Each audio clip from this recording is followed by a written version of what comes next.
এবার ৯ বন্ধু মিলে আমরা উঠেছিলাম আমার এক বোনের বাড়িতে ময়নাগুড়িতে। দেখো কি সুন্দর সামনেটা বাগান, বাড়িটা তোমাদের সাথে শেয়ার করলাম। আমি আর আমার ছোট ছেলে গিয়েছিলাম।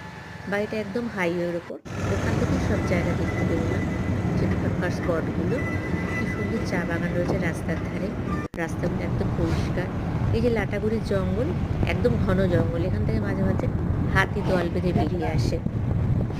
তারপর আমরা ওখান থেকে বেরোলাম হলো তিস্তা নদীর ব্যারেজ দেখার জন্য। দূরে দেখা যাচ্ছে পাহাড়, অবশ্য তখন আলো অনেকটা কমে গেছে, বিকেল হয়ে গেছে। এই তিস্তা নদীর ব্যারেজ রয়েছে এখানে। এই যে তিস্তা নদীর ব্যারেজ দেখা যাচ্ছে। এটা হলো মূর্তি নদী, একদম খুব কম জল কিন্তু খুব সুন্দর গতিতে বয়ে যাচ্ছে। তোর্ষা নদীর জলগুলো সুন্দর সবুজ আর নীলচে, খুব